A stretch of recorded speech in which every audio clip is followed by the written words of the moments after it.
Hi everyone, welcome to the solo exhibition of Snow Yunxue Fu's virtual opening of Liminal Momentum.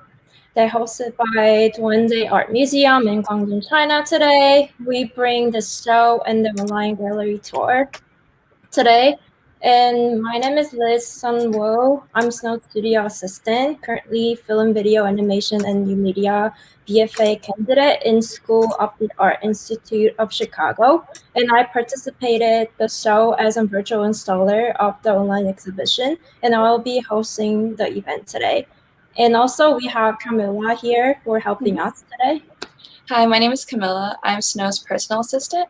I'm an alumni of the School of the Art Institute of Chicago with a BFA in Film, Video, New Media, and Animation, where I was a student and an intern of Snow, and I will be helping manage the event. Now back to you, Liz.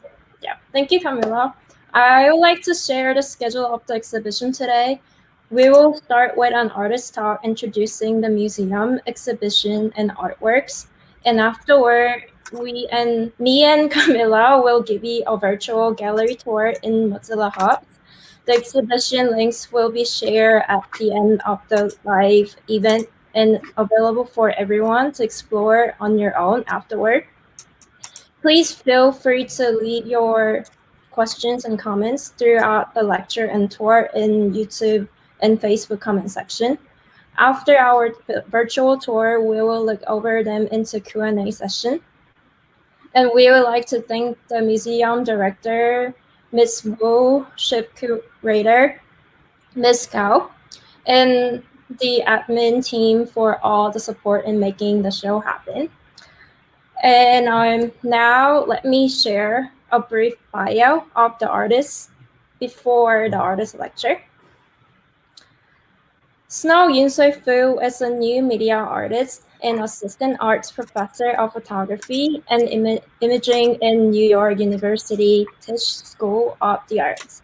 Using topographical computer render images and installations, Fu's practice merges historical, painterly, philosophical, and post-photographic explorations into the universal aesthetic and definitive nature of the sublime. Her work has been collected by the Currents Museum in New York, and she remains the youngest artist collected by the National Museum of China. Her works have been shown nationally and internationally, including the Venice Architecture Biennale, Pioneer Works, Sedition, Vertai, Arabites Gallery in London, Shenzhen Independent Animation Biennale, Doma Art House, Nara Art Fair, Transfer Download, Pingao International Photography Festival, Barcelona Loop Festival, and the list goes on. Let's welcome Snow for her artist lecture. Thank you, Liz. Thank you, Camilla. So let me go ahead and share my screen.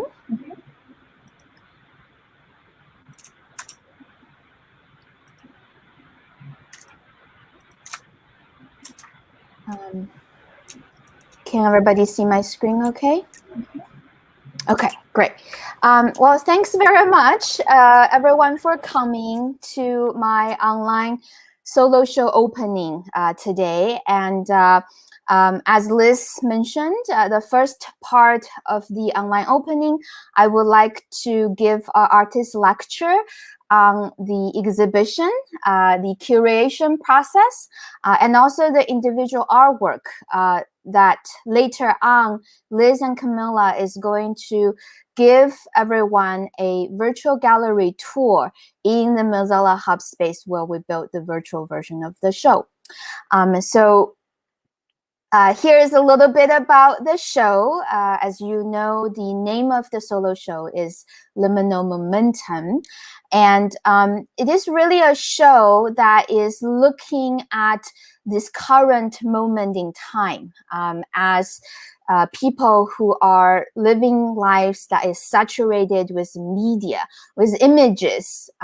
It's really curious moment, right? Especially catalyzed by the pandemic, that not only we work, we maybe entertain, we meet people, and we do, show openings here through screen. So you're looking at my image, I'm looking at yours, and there is this kind of translation constantly from the 2D image plane to the 3D spaces, right? Whether it's physical or virtual. So this show is really sort of reflecting this era, right? Specifically through several work of mine in this show. And I will have to say this show is very unique to me personally. Amongst many of my solo shows, this is actually the first solo show I have in China, where I am originally from, although for the past, 15 years or so, I've been mostly located in the US. So it is really sort of home, right? That my artwork went back home in a sense. And also another special aspect about the show is it is also opened up my solo show in museum spaces, right? So that's a little bit unique in that sense too. So here's a little bit about my artist statement relating to the show, and also kind of just my practice in general. Obviously, the word liminal plays a large part in the concept of my practice. Liminal giving the definition of, transition, right? So something that was not what it used to be, but something is also not yet what it will be. So I think this word is really good in terms of describing our relationship with digital space, right? Maybe it is internet or the kind of virtual environment that I like to create in my artwork. Associating with the word liminal, there's another term. Liminality or liminoid, right? Those are all terms that is borrowed from the field of anthropology. The anthropologist Victor Turner very much, honed in, I think, this idea of the liminoid, which is helpful to consider, for example, the game space, right? Where we can all of a sudden become something else, or we have our own avatar inhabiting this virtual space, and we can climb mountain, we can swim, we can do all kinds of things, but then at the end of the game we can come back to our physical world and who we are without sort of a stake, right? That whatever we do in the virtual space doesn't necessarily in this case brings over. So I think, really the digital space, internet, functions between both the liminal and the liminoid, right? That, it is really becoming part more and more of our everyday involvement, our understanding of the larger world, and it's affecting the way we perceive, right, who we are in the larger reality. So that's very much at the heart of this solo show. This is just a few images of the Duende Art Museum, which is a very beautiful and new contemporary art museum located in Shunde City, Guangdong province in China. So you see some of the images here. This is actually designed by a Chinese architect who formerly worked, in international studios, architecture studios of Zaha Hadid, right? So he went back to hometown and then, set up his own studio. And, here you go. You have this very beautiful Duende Art Museum. And here's a bit of the interior. One of, I think, key features of Duende Art Museum is the beautiful staircase that you can't miss once you go into the building. And my solo show is located on the second floor of the museum. So as you see on the right bottom image is the entrance point, the lobby of my solo show, which we actually also have a model of that within the virtual version of Mozilla Hub.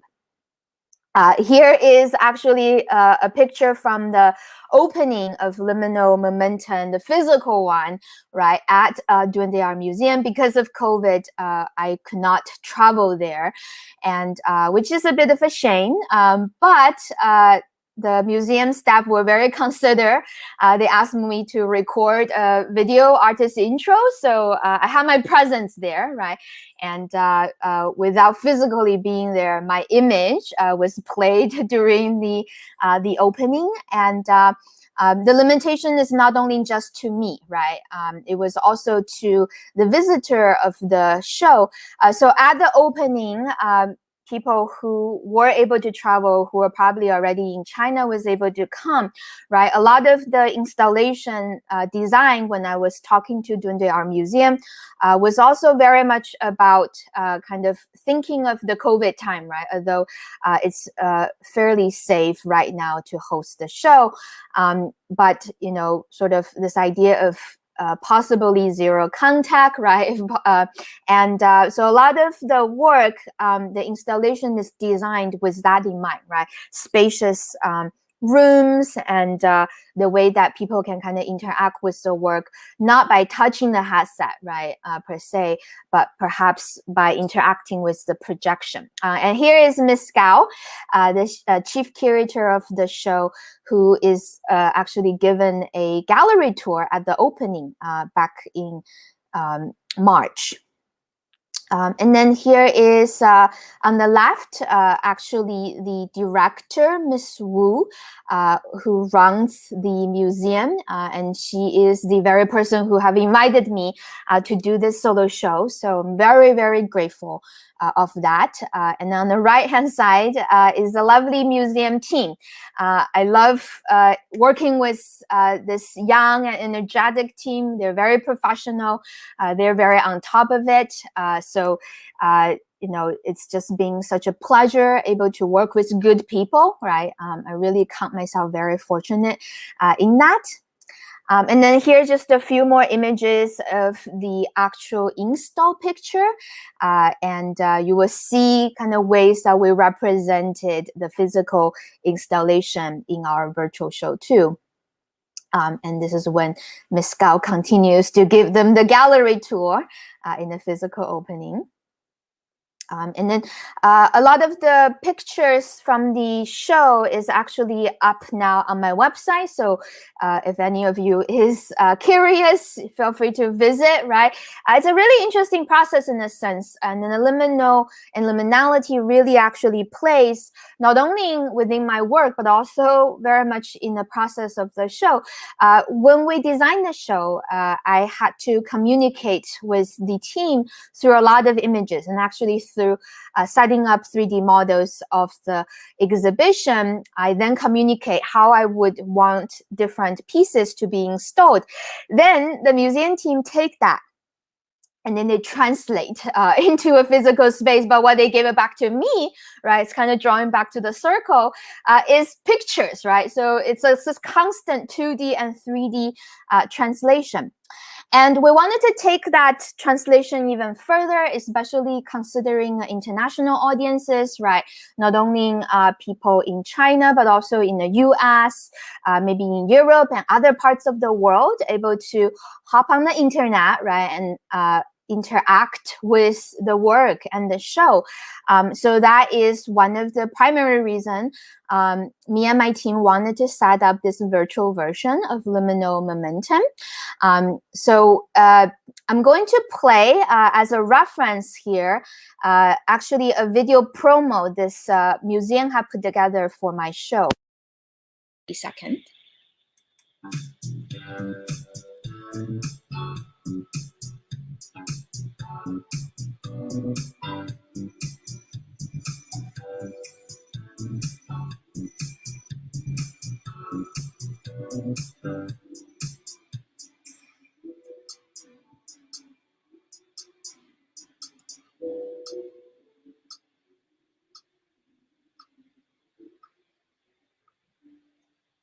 Okay.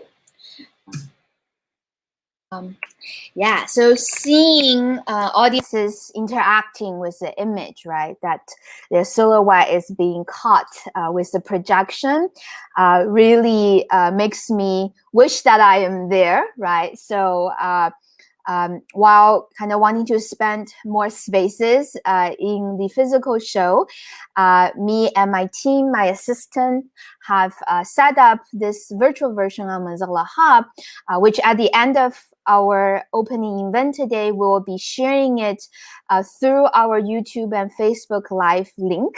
So all of you will also be able to interact with it through your web browser, and if you have VR headsets, through Oculus headsets as well. But here's just a sneak peek of a few of the images. But of course, in a little bit, you will get to be invited into this, right? First through a tour, and then on your own. And so I'm going to, before going into the virtual tour, talk about each of the piece specifically. And so I will only be showing images here, right? Because when we're going through the virtual show, you will also get a chance to see the moving image or the virtual reality component of it. But you will find that the first piece you will see in the show is called Basque, which is a piece that I finished in 2019. And here is actually some installation picture from when it was shown in the New York Gallery of Chinese Art back in 2020. So Basque is a piece where I started with actually the found image sources of the sun, right? That is made by NASA and the science team. And I take them kind of as ready-made images.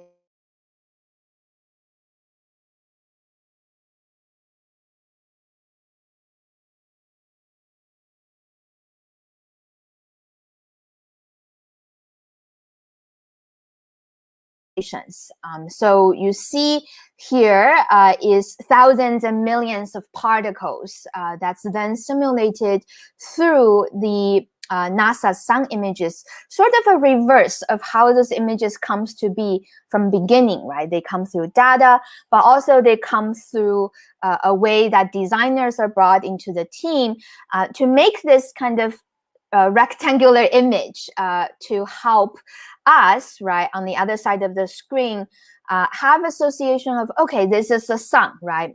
Physically, we can never really get so close to the sun, otherwise it will vanish, right? How hot the sun is. So images definitely provide this access for us to get close to something like the sun, right? Of course, another really important concept besides the liminal in my work is also the sublime, right? And more so the techno-sublime. So sublime, historically, especially in painting history, has always to do with individuals sort of confronting their mortality, right? By finding themselves in front of the endless ocean, right? Or first time going onto the mountain. So this kind of idea of figure against the images of the sun, right? Or the millions particle that's simulated by the images of the sun continues this idea of the sublime, but in this case, a techno one. And then moving forward, in the second room, you will then encounter the series called Conjoin. Conjoin actually have three parts. So all three work deals with actually images of bodies, right, of figures. I come from a painter and photographer and sculptor's background, right, before being a digital artist more specifically for the last 10 plus years. So this idea of representation really fascinates me, right? Especially in painting or in photography, we think of figurative, something as more representational. But when coming into the land of simulation, every particle, every element has to be then put in, every mesh, right? So of course, there is kind of this tipping point when we recognize something to be of a human figure. But in my series of conjoins, I very much kind of break that, right? So forms of figures emerges, but then also dispersed throughout the piece, right? And it starts with two figures. However, later on, they kind of become one. And then in the third piece, they sort of then become multiples, really kind of reflecting this idea of humans' relationship in a larger environment, right? You know, a lot of time we think of human of something outside of nature. As an artist, that is one of my primary question, right? Are we really that much outside of nature, or are we actually really just part of nature? And then relating to that piece, side is another piece you will see in the second room, which I have made a little bit earlier, back in 2017. So in this piece, it is a one-channel 3D moving image piece.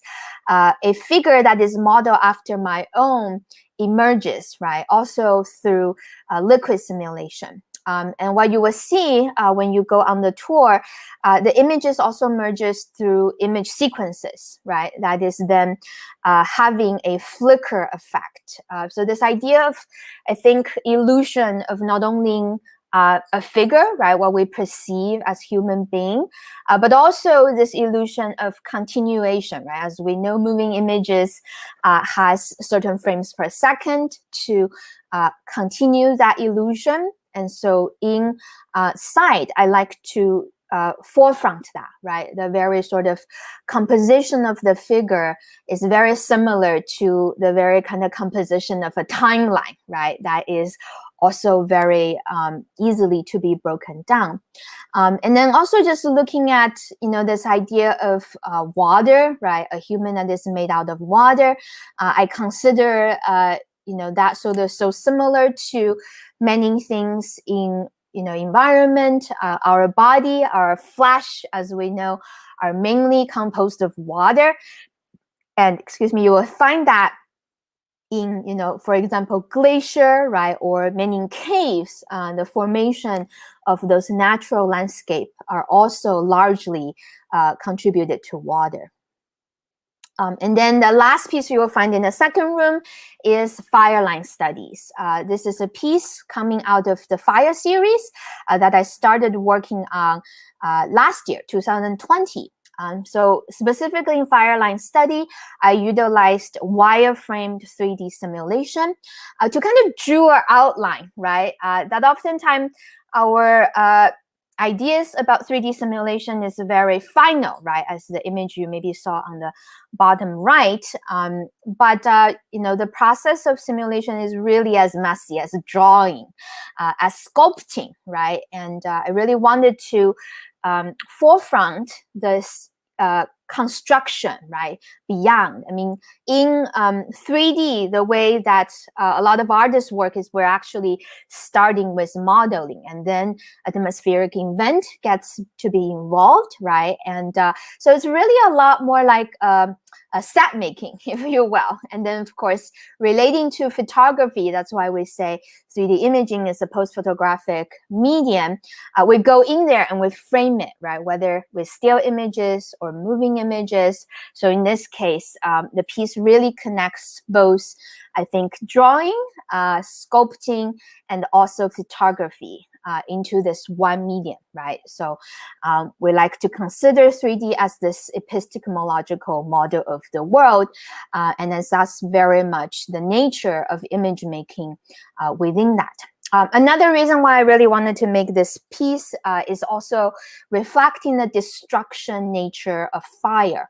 As we know, before we go into the pandemic, there was so much news about forest fire, right? Fire that is, you know, really out of our control, whether it was the Australia fire or in North America. We have reoccurring fires every year, especially on the West Coast. So I was really bombarded with a lot of images from the fire, seeing the firefighters, right, go into this very dangerous zone, and then, you know, saving people's lives, saving animals' life. But for us as people who consume the news, the very next second, we can just be moving towards another piece of news and forget about it. So as artists, I really wanted to reflect, providing a space, right, a meditative space for me and for my viewer to think about fire, right? A lot of the starting of the forest fire can be natural, but could also be man-made, right? And also, of course, associate with the climate change in general. And while sometimes there's positive effect with natural forest fire, there's a sense of renewal, right? Enrichment of soil. But of course, we also know that through that processes, there's a lot of destruction, right? Destruction of the forest, destruction of many animals, or maybe even people. But in CG fire, you don't get hurt, right? Even the wood, even the branches you see in the back don't get hurt. So this is to examine the aspect of danger, right, within the techno sublime, while revealing the fire to be something very beautiful. And then relating to that, you will find in the next room, the third room, Avalanche. Avalanche is a piece that I finished actually in the beginning of 2001. So we started with actually abandoned rock structure or abandoned human structure that was made actually from Chicago, where I originally was teaching before I moved to New York. And so, you know, through the pandemic, I can't really go anywhere. But fortunately, with those 3D scans, I was able to simulate a avalanche event, right? So you see that the CG snow here falls under, right? Falls over, really associating with the idea of entropy, also relating to land art. You know, looking back, I think this piece, because made through this pandemic, was really a reflection emotionally of how I was feeling, right? This sort of decay of public health on a global level, but also, you know, looking at society, look at politics, that there is a certain, you know, decay and, you know, devastating news, as if, you know, this structure as we understand to be stable is actually really crumbling down, right? Idea of entropy being something from stable to not stable. You know, very much relating to the idea of avalanche, and avalanche is also something that would kill people, right? If you get really, really close to. So here is actually some little excerpts of the avalanche piece. For time's sake, I'm going to leave the excerpt playing to the virtual tour. But as you see that this piece is actually a multi-channel piece, right? So one way you can experience it in sort of simultaneous multiple channels, as you will see in a virtual show. There's also another version where it is an 18-minute long one-channel piece where you can actually see it on your screen. So coming down to second to the last piece in the show, Karst is a virtual reality piece that I made back in 2019. And this is a 3-part virtual reality piece. As you see in the images on the screen here, I started with a cave-like structure. And then the second one was modeled after glacier. And then the third one was a heart chamber. Starting out in 2018 was when I really wanted to make the piece Karst, partially because of this experience that I had as a child when I was 5 years old, always leave such a big mark to me. That was the first time that I ever went into a cave like this, a karst cave, in the southwest part of China where I'm originally from. As a 5-year-old, I enter into this cave and I immediately get fascinated by how beautiful this cave is, right? It is really actually lit up similar to what you're seeing here, because the tourist department, in order for human to be able to see those beautiful caves, beautiful rocks, put lights in there, right? So I really associate again with, I think, the idea of stage lighting, and also perhaps the NASA images that we saw where designers go in and coloring out the different galaxy and different planets, so that as human we can connect to this idea of oh, that is a certain planet, right? So when I was a 5-year-old little girl going into this, I was also terrified. I think this was the first time I had a personal experience trying to understand my own mortality. This beautiful rocks in front of me were formed thousands of millions of years before me, right, by calcium and mineral accumulation. And hopefully will be here 1,000 years after me. And what you can't really get from the screen is the scale of it, right? That is several story tall, especially when I'm just a little girl. Moving on to the second scene, this was also related to a later experience when I got to visit the glacier site in Canada with my family. It was during the summer, and it was very noticeable even while we were there that the glacier was really melting. So in a sense, I really wanted to preserve it by building a scene that references glacier. And within this digital glacier, you can go in kind of as a maze, and you can also climb onto the glacier. And then what you can't see from the images is really tall, right? So some people, though knowing that you're completely safe in the VR headset, experience a bit of a vertigo. And I didn't want to stop there. The third scene, I then turned the axis inward into human body again, thinking of a heart chamber sort of as a third site, right? That's really similar to the first two sites because it's also largely made out of water, like I mentioned before for some of the other artwork. And one day, this heart chamber, the physical one will decay, right? And, while hopefully the glacier site and the cave site will last longer. However, we know that they're also sort of changing and decaying because of human activity. I think it really highlights kind of this idea of the cycle, right? That humans have upon our environment, upon the space that we inhabit, and also a psychological one that we're very much connected and affected by it. And the last piece, or some may say it's the first piece that you will see when you come into the lobby, is this media installation piece called Pool, made in 2017. In here, you will see iterations of different pools. And the water simulation kind of brings you, and some of the water event is very natural, quote unquote, right?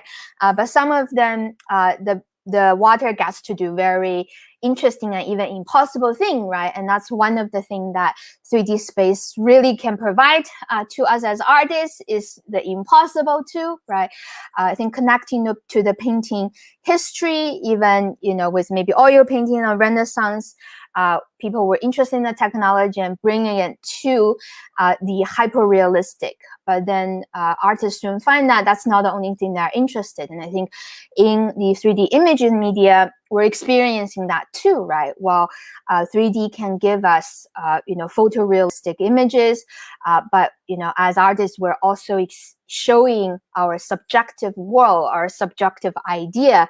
So in Pool, the small excerpt of the water, hence kind of to the attention span, right, that our current imaging culture is training us, right, that we do not necessarily kind of have a long attention span on images, right? We consume them, we think about them when we move on to another thing.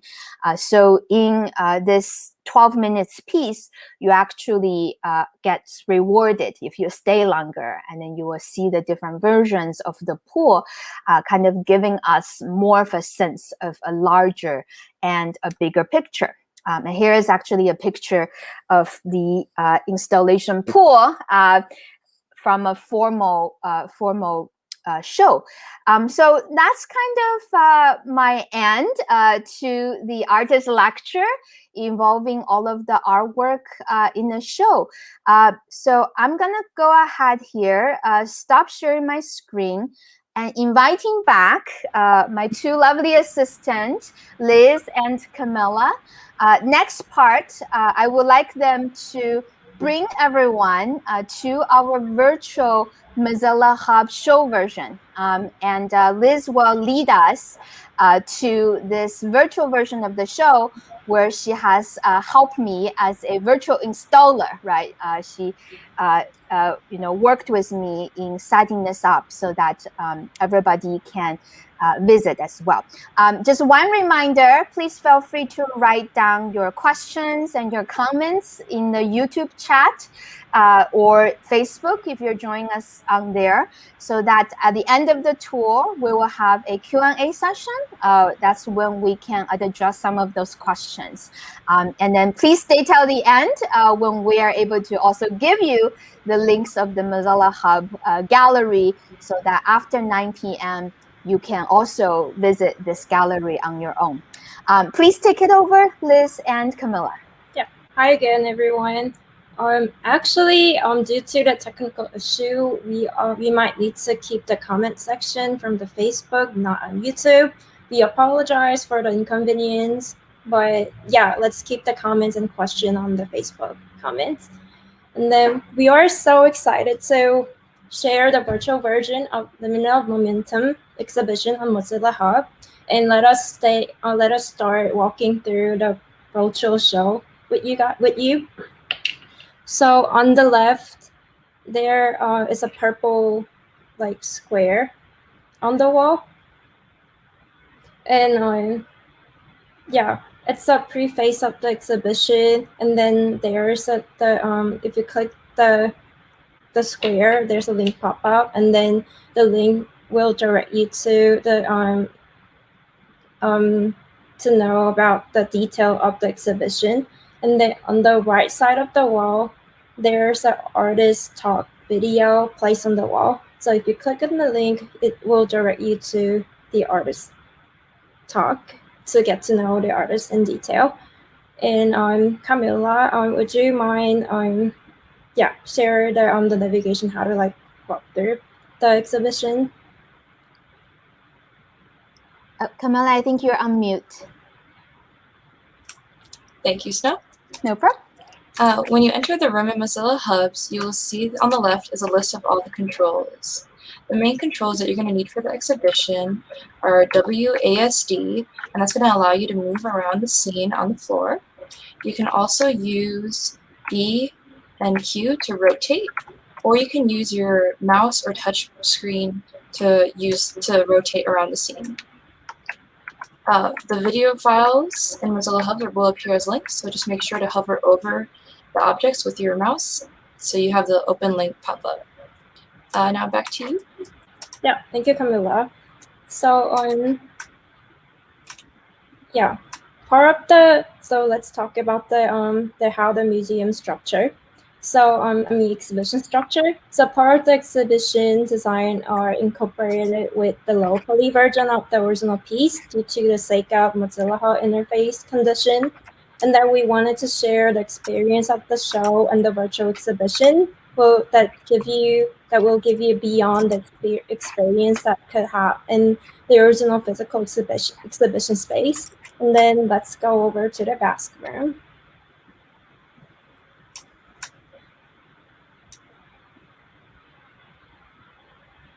As you see in the room, there's the particles coming up from the floor.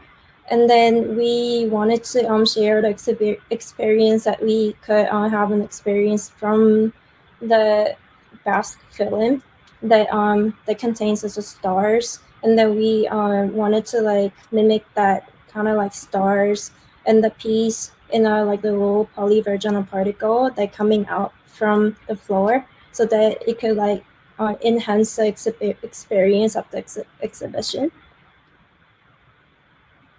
And as you can see that there is a link box on the left-hand side of the wall, in order for the viewer to be able to experience this piece screen-based, you can click onto the link, and then we'll have Kamile actually do that so that you can see part of the piece from Bosk.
Let's go over to the next room.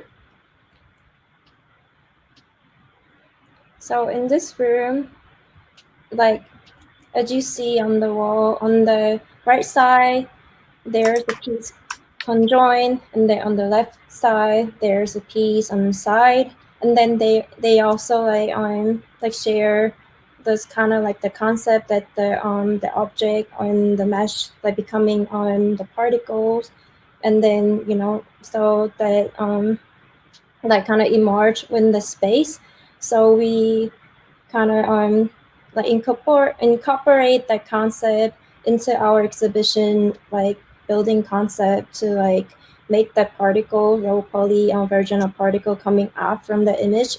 And as you notice, there the colors of the particles are kind of like referred by the piece that already contained. And yeah. And because conjoined and side is installed side by side, so the particle inevitably interact with each other, giving an immersive experience in the Mozilla Hub site. So we can also go ahead, have Kamile share excerpt from both work next.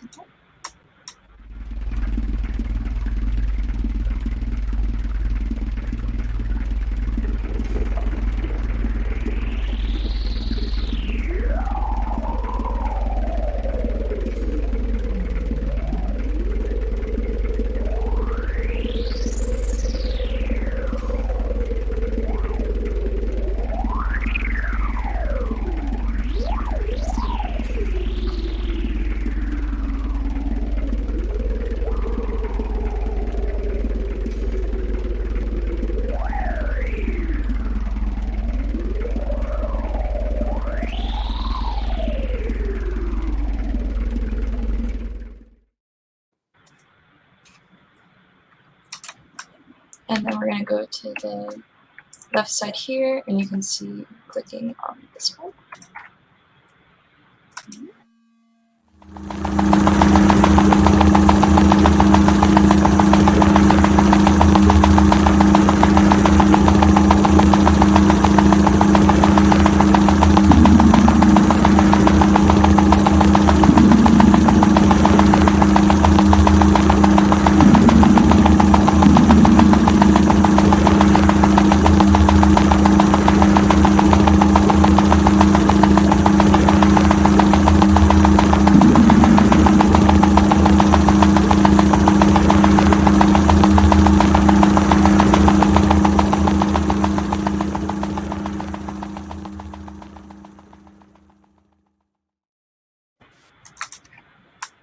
And then on the other side of the wall, there's a piece called Fire Line Study. And then we incorporate the idea of the particle that coming out from the fire mesh in the original piece. and then we wanted to imitate that the particle like coming out from the mesh like into the low poly version of the particles that like filling in the room right now. And then as you might notice that the particles are only emitting from the fire mesh to like mimic the fire movement from the original piece. Yes, and notice those rocks in front of the piece. Those are your digital seats for the avatars to sit on and enjoy this piece. So we can again have Camilla go ahead and share the screen version of Fireland Study.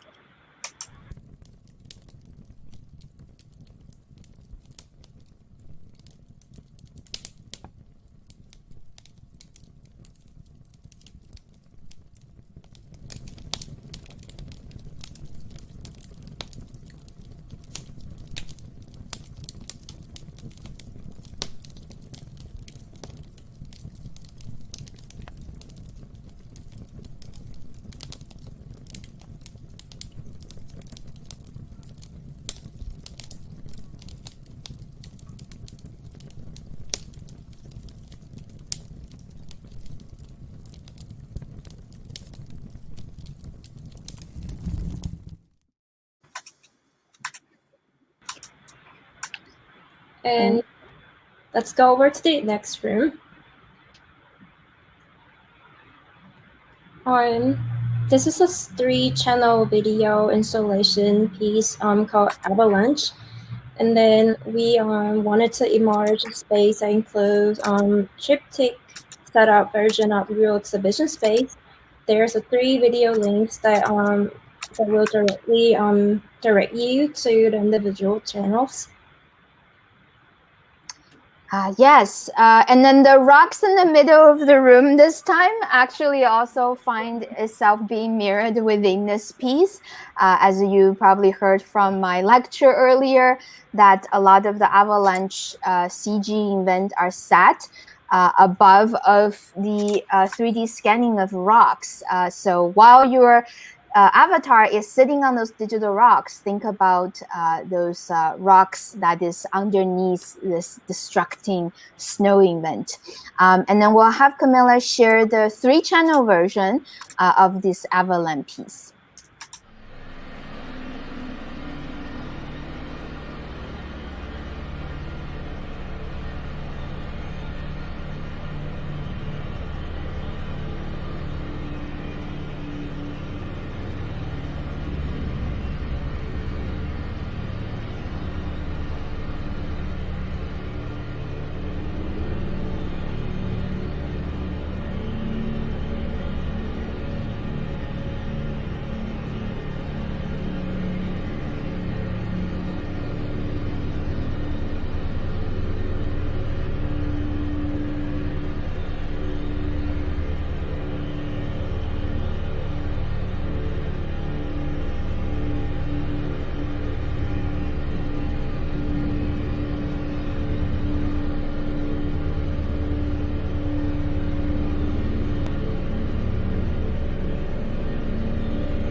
Now let's go over to the next room.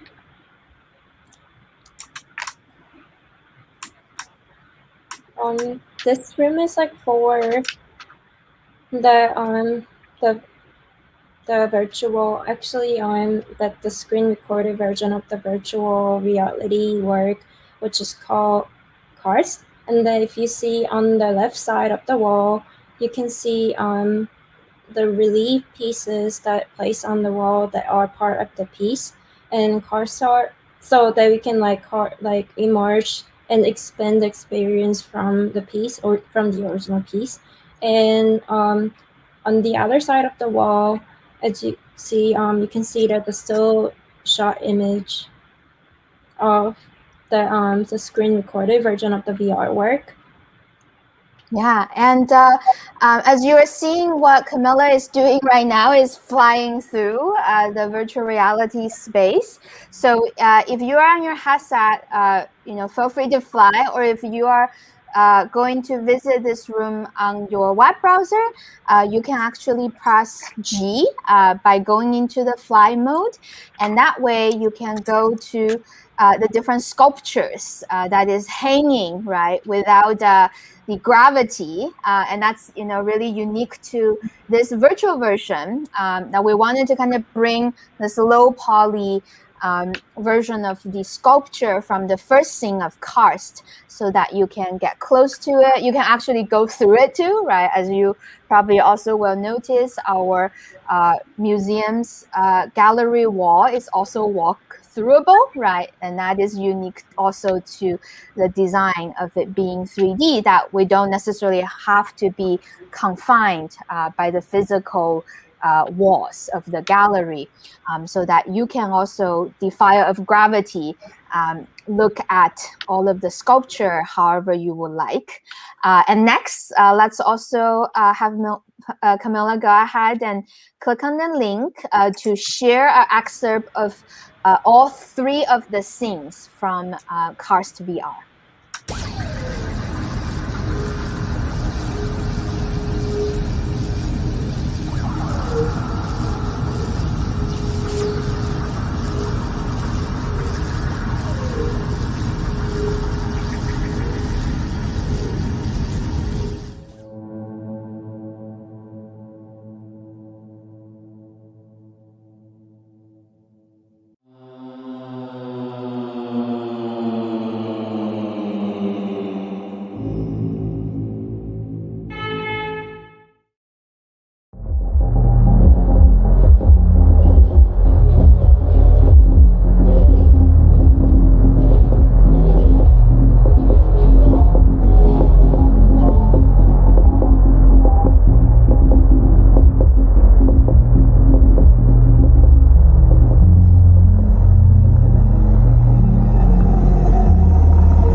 Yeah, and then let's go over to the next room, which is at the lobby. And as you see, there's the installation piece on at the lobby. This is a piece called Pool, and then this is the most similar piece to the original installation placed in the physical exhibition space. And Pool is the video installation that imitates the experience of the real pool. And let's play the video.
Yeah, so that is all of the artwork that's in the show.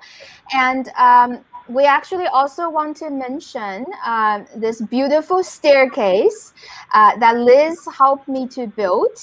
Liz, would you like to talk a little bit more about this staircase? Yeah, for sure. last but not least, this is a stair that actually from Duende Art Museum, which is like well-known architectural feature from the museum in Guangdong, China, where the original exhibition happening right now. And then we wanted to share the experience of physical exhibition experience virtually, even though the condition of the COVID madness. And actually, you can also like walk through the stairs, like as we also all on the concept that we all like set out throughout the whole museum setting, and then so that so everyone can like kind of experience at the immerse kind of experience, and with the and then becoming the part of the structure like that the virtual reality like exhibition can provide. Yeah, and as you see, Camilla can also fly through the stairs. So when you come to the hub space, you are going to be able to fly through the stairs as well, and actually going into it too, right? Doing the impossible. And as Camilla's continue to fly above of the exhibition space, you will also get to see what the exhibition look like from a bird's eye view. And that's also the advantage I think a virtual show can have for us, right? That the idea of course, building this virtual show has the indexical quality relating to my physical show in Duende Art Museum, but many of the feature, as Liz has walked you through, is also very unique to the specific virtual design. So you can take a look in a glance, right? All of the artwork here in the show, as well as the beautiful staircase. And we thought, why not setting up a show in a galaxy space, right? So that's also the environment you see, a beautiful purple and bluish galaxy as our immediate environment of this virtual show. So I think we actually going to end our virtual tour here. And so the next part we're going to do is Q&A. We apologize that earlier on, looks like the YouTube live comments was not enabled. So now it is enabled. So any of the audience who are joining us online right now, if you have a question, please feel free to write directly in the live chat. We will be able to see that and then address those questions as well. I'm gonna turn it over to Camilla, as I think she has some question starting up about the show. Take it over. Yeah, for sure. So Snow, as an artist and having this space in a virtual exhibition, how does it mirror the physical space of the show? Liz, would you like to maybe start taking on that question first? Yeah, sure. So whole concept of the like the work was kind of like the emerging and then kind of resembling the experience from the nature, like organic like feature and space to the digital, like bring those into the digital space, which is like giving the audience for like synthetic experience. So we are like kind of spend a lot of time for talking about the overall concept, and then so that also like the part of the reason why we decide to make the environment like a space, and since like we are utilizing the virtual space and then the concept and the feature and the interface, and then and then it definitely mirroring like the part of the exhibition, the core feature of the exhibition that happening in Guangdong, China, in the Duende Art Museum. But also it kind of like contained, as you see, there's a lot of kind of like virtual feature that could not exist in real, like for instance particles, and then also like the relief that on the wall, or like the piece that floating on the wall that could not happen in the reality. So yeah, we kind of targeted those points to like at the goal, and then we kind of like pretty satisfied with the the installation that we built together. Yeah, for sure. Just add to what Liz said. The final output of the virtual show also connects actually to the starting, the conception of the show, right? So, as I mentioned earlier in my lecture, in order to communicate well with the museum team, I basically worked with another studio assistant of mine, Wan Tong, to set up this 3D model, right? Then with measurements, with how we would like the projection to be installed, which side of the wall, right? And also what new walls to build, because in the beginning, this floor plan was completely open, right? So everything that is in the show right now, the different rooms are all, structured for this show. So it was a sort of scientific ways to communicate the vision. And when I realized I really wanted to do this virtual version, we actually started back there again, right? So taking those models back into Mozilla Hub. But, like Liz mentioned, Mozilla Hub is very unique platform, right? In order for it to run online, it is basically have to be a low poly version of everything.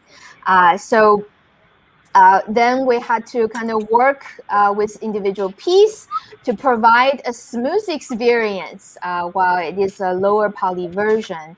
And so, it is a great tool, I think, in terms of for digital artists or for artists in general nowadays to still be able to have show, right? And this is really kind of modeling after the physical show as a starting point. Yeah, and also like with the show, you said that there's elements that you added that aren't available in like the real world that you can't see there. Is there a particular piece that you think is heightened by it being in the virtual world rather than just in the physical world? Yeah. I can start with this question, and Liz, feel free to add anything if you like. I think for sure, specifically with the karst piece and also with Basque.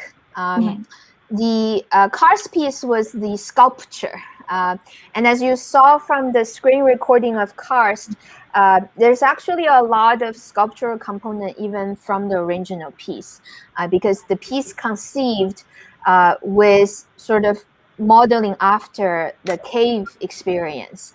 And so once the audience is in, especially in the VR experience, everybody have a lot of agency to walk amongst the environment, right? So I don't think my work is narrative in the sense that it has a storyline. However, I think there's definitely narrative quality of my work, a lot of my work.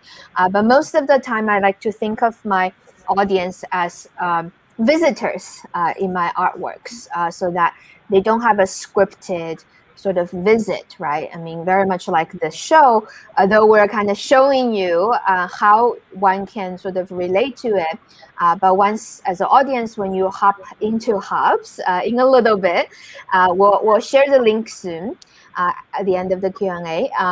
You can also go through different rooms, different direction, right? So you don't even have to start necessarily from the room of Basque, right? You can start clockwise, right, instead of counterclockwise, and you can walk through the walls. And then, of course, back to the Basque piece and also other piece that relates to the particle simulation, even as projections, I think there is still a very inherited 2D quality to this, wall size projection. However, the kind of immersion comes when audience is then able to interact with the projection itself. So they actually carries a lot of the particles on them, right? Because it's projected on them and then leaving the silhouette onto the wall. So in this little room, we wanted to fill it up by the particles relating to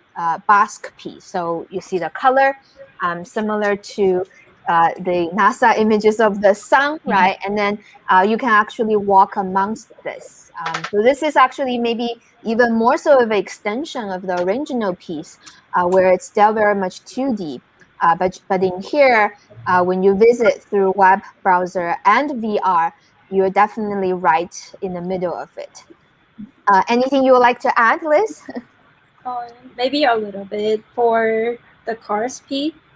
Or when you go to the cars piece, there's the sculpture that we designed for the piece that that relate to the piece, and then if you look it like really close, like you might be able to like notice that they are not really a like organic form rock, but at the same time it's kind of like the part of the body which is the DNA. So we kind of like, so in the cars piece, so it's kind of like that giving you experience, giving the audience of experience of like from the cave to the inside of the body, like through the VR experience. So we thought that we were like thinking about like the form that could like be like more than a piece, or like the form that could like relate to every piece that we are going to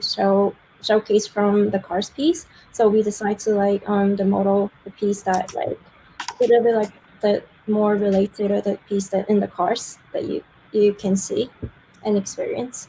Yeah, totally. I think this kind of translation of low poly is also interesting, because with the limitation of it being an online space, it has to be low poly. While you can see most of my work is very much high poly, right? Some of my VR pieces run several gigs. So we had to find kind of ways to make it work in this space. And I think it definitely comes to where we are now, arriving, where the audience can kind of have a intimate relationship with some of the sculptural aspect. Yeah. So any more question maybe from the audience? Yeah, there was a question about, let me double check, about how the artist's own synthetic definition and relationships between nature and digitally structured environments and atmospheric concepts of the work. So I think they're asking about how the relationship between like the nature and the digital work and being also in a digital environment, how that adds to it. Yeah, that's a really good question. Thanks for that. So I'll start again. I think Liz can maybe jump in if you like about the installation. So digital space a lot of time to me is also very much about the mind space, right? While there is a reference to the physical landscape, but it is also about when one is in the landscape and how are they feeling, how are they understanding the environment or understanding themselves. And so I think that's why I wanted to very much bring it into the 3D space, for my viewer to not only just experience a cave, but my understanding and this kind of metaphor of a cave, right, as it reflects to this very bizarre moment that we're all living in, where we're consuming so many images. As makers, we're also actively producing images, but then there is also this kind of outside world relates to those images. But sometimes images can be helpful for us to get a better view, while other times it sort of narrows down our view, right? So I think the virtual space really become this place of examination, place of reflection, and also kind of pointing to there is a larger reality, right? Outside of, oftentimes we think we're very, human-centric world, and but in the digital space, through even camera movement, right, that you can go to a bird's eye view just as easily as maybe when you go into a microscopic view, like in one of my artworks. So I think that, in a sense, gives us kind of more hope to be able to have a better understanding, right? Although we're still finite, we're still limited, against this kind of bigger reality as one would like to understand, it kind of revealing the structure of image making, I think, help us with understanding the operation that we have with everyday images. So if there's no more questions, I think maybe it is a good time. And thanks everyone for waiting around. We're going to release the links of the Mozilla Hub. So Kamile, would you like to talk a little bit about how would you like to do that? Yeah, for sure. So now that we have the artist tour and visual exhibition completed, you'll have a chance to interact with the exhibition on your own using the Mozilla Hubs link. You will be able to access the show through June 24th with your internet browser, Cardboard VR, and Oculus headsets. And I will be sending those in the comment section. Yeah. We're going to have one link that you can access. And feel free to log into the link if you like on any of your internet browser. I think Firefox perhaps preferred, but it should also work on Chrome and other internet browser.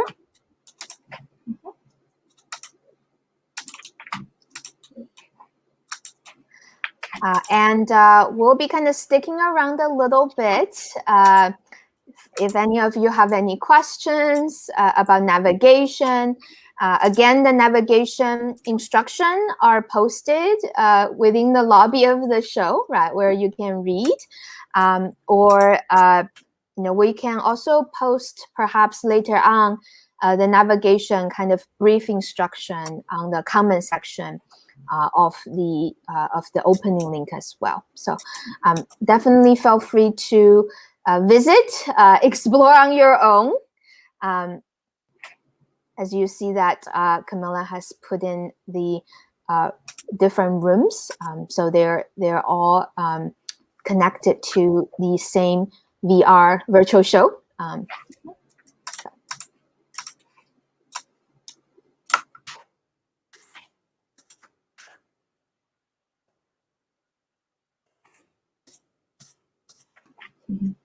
Great.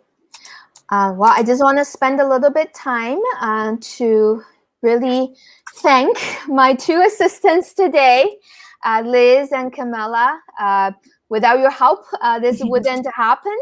And thanks everyone for coming today, or those of you who will be watching this opening in the recording section, right? That if you are interested in finding out more about my artwork in the show, or visit my websites and my links, and feel free to also follow me on Instagram at Snow Yunxue Fu, and DM me there if you have any more specific questions. So yeah, I think we're ending our event a little bit early, but I think it is probably good. So again, thanks everyone for joining us tonight. Do feel free to reach out. And thanks again to my two lovely assistants, Liz and Kamile.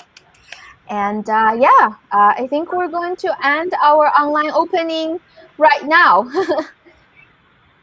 Thanks, everybody. Please take care.